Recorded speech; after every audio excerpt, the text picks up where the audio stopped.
পশ্চিমবঙ্গ জুড়ে যে হাজার হাজার টোটো বা ই-রিকশা চলে তাদের জন্য একটা বিরাট পরিবর্তন আসতে চলেছে। আর সেটা হলো বাধ্যতামূলক রেজিস্ট্রেশন। তো কি এই নতুন নিয়ম? চলুন এর সব খুঁটিনাটি বিষয়গুলো সহজ করে জেনে নেওয়া যাক। যে প্রশ্নটা এখন পশ্চিমবঙ্গের সমস্ত টোটো মালিক আর চালকদের মনে ঘুরছে সেটা হলো এটাই। কারণ নতুন নিয়ম যদি না মানা হয় তাহলে হয়তো টোটো আর রাস্তাতেই নামানো যাবে না। বিষয়টা কিন্তু বেশ গুরুত্বপূর্ণ। তাহলে রাজ্য পরিবহন দপ্তর ঠিক কি বলছে? নতুন সরকারি আদেশটা আসলে কি?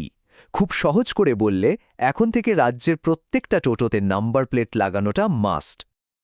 আর এই নতুন সিস্টেমটার আসল ব্যাপারটাই হলো এই টিটিইএন বা টেম্পোরারি এনরোলমেন্ট নাম্বার।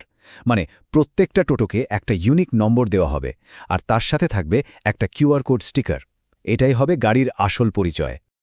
কিন্তু কথা হচ্ছে, হঠাৎ করে সরকার এই নিয়মটা আনলো কেন? এর পেছনে কয়েকটা পরিষ্কার কারণ আছে, যা শুধু টোটো চালকদের জীবনকেই নয়, আমাদের সবার যাতায়াত ব্যবস্থাকেই বদলে দিতে পারে। দেখুন, এর পেছনে সরকারের মূলত 4টে বড় উদ্দেশ্য আছে। 1.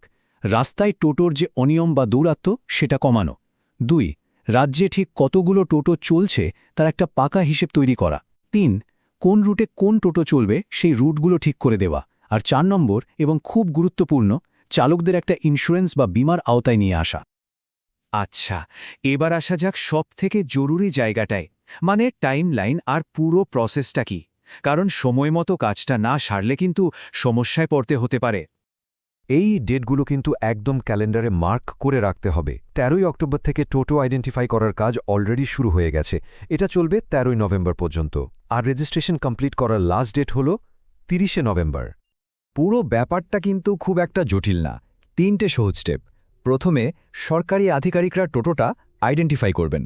তারপর গাড়িতে একটা স্পেশাল কিউআর কোড স্টিকার লাগিয়ে দেওয়া হবে।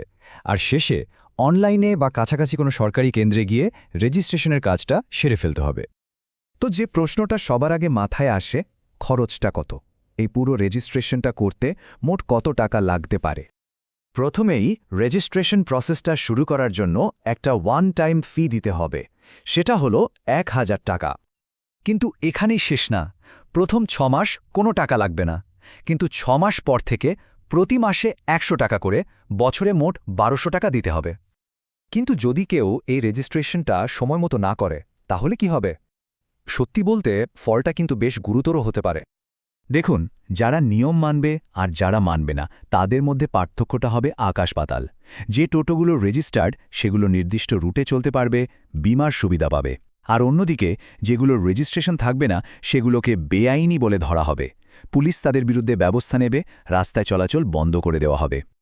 আর এই ব্যাপারটা যে কতটা সিরিয়াস সেটা পরিবহনমন্ত্রী স্নেহাশিস চক্রবর্তীর কথাতেই পরিষ্কার। তিনি সরাসরি বলে দিয়েছেন, রেজিস্ট্রেশন ছাড়া কোনো টোটো রাস্তায় নামতে পারবে না। মানে কোনো সন্দেহের জায়গাই নেই।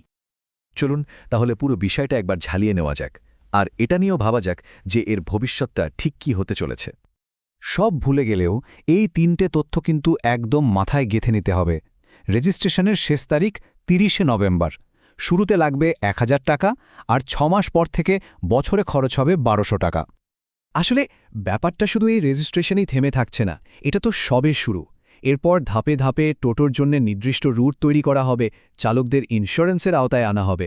মানে পুরো সিস্টেমটাকে আরও গোছানো আর নিরাপদ করে তোলার একটা বড় পরিকল্পনা এটা।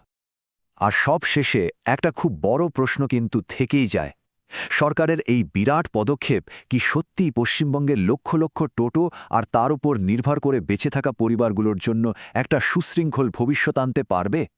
এর উত্তরটা বোধহয় একমাত্র সময়ই দিতে পারবে।